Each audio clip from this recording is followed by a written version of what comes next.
अस्सलामुअलैकुम वरहमतुल्लाहि वबरकातुहू। Welcome back to my channel Mustafa home kitchen में खुश आमदीद।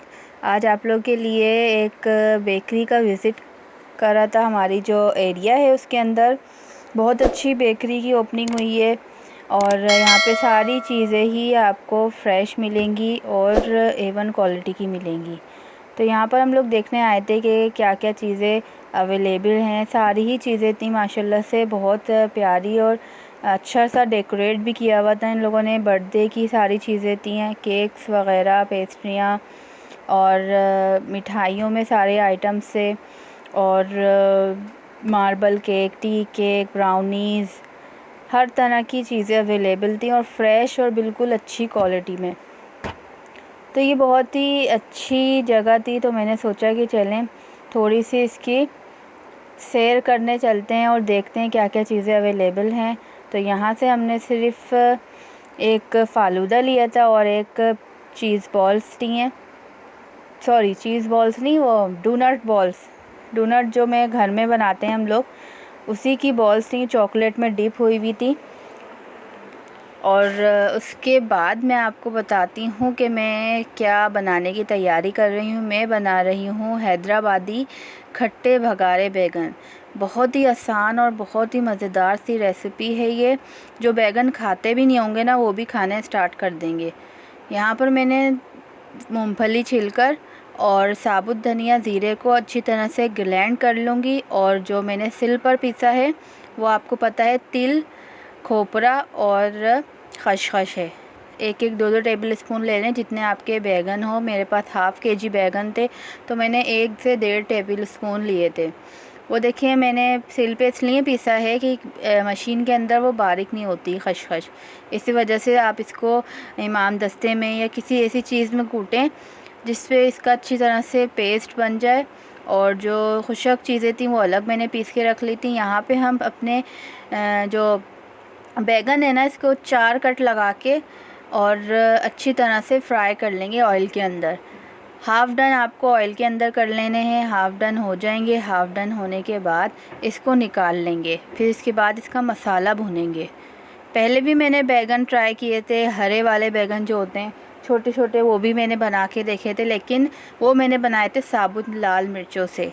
लेकिन उसमें इतना अच्छा टेस्ट नहीं आया था, मिर्चें भी कम रह गई थी और उसके अंदर 2-3 चीज़ें मैंने ऐड नहीं कर सकी थी। लेकिन अब जो मैंने ये रेसिपी आपको दे रही हूँ ना, बहुत ही इजी है और सारी चीज़ें आपको घर में मिल जाएंगी। सिर्फ मूंगफली अगर आपके पास नहीं है तो वो मंगानी पड़ेगी। तो यहाँ पर 1 अदद प्याज को मैंने पीस लिया है। उससे पहले भगार लगाया था कड़ी पत्ते का और ज़ीरे का। और इसके साथ साथ हमने जो खसखस, तिल और खोपरे का पेस्ट बनाया था, सिल पे पीसा था, वो भी हम इसके अंदर ऐड कर देंगे। और खुशक चीज़ें, साबुत धनिया, ज़ीरा और मूंगफली डाली थी, वो भी पीस लेंगे। अच्छी तरह से ये इसको भून लेंगे। इस भूनने के साथ साथ ही इसमें ऐड करूँगी मैं धनिया। आपको इसके अंदर पिसा हुआ भी ऐड करना है और ज़ीरा भी, दोनों चीज़ें मैंने पिसी हुई ऐड करी हैं मसाला भूनते वक्त। और इसमें हल्की सी हल्दी डलेगी, पिसी हुई लाल मिर्च टेस्ट के मुताबिक मैंने 2 चमचे डालें।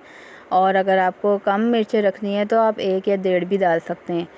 और इसके बाद मैंने ऐड किया है गरम मसाला पाउडर हाफ़ टीस्पून और नमक। इन सब चीज़ों को अच्छी तरह से मिक्स कर लेंगे, भून लेंगे अदरक लहसुन का पेस्ट डालकर। और इतना आपको भूनना है, मैं भी दिखाऊंगी कि इसके ऊपर ऑयल आ जाएगा और सारी चीज़ें आपस में ब्लेंड हो जाएंगी।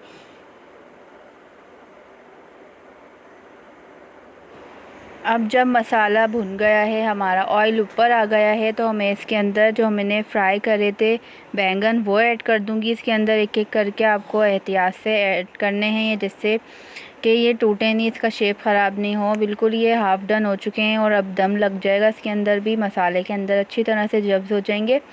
कवर करके मैं रख दूँगी इसको 5 मिनट के लिए और ये अच्छी तरह से बस रेडी हो चुके हैं।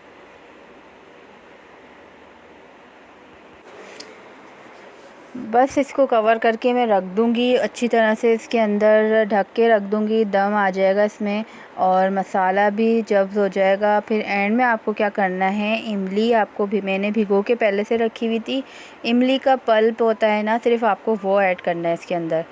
और बिल्कुल अच्छे खट्टे और मज़ेदार से आपके जो बैगन है ना वो रेडी हो चुके हैं।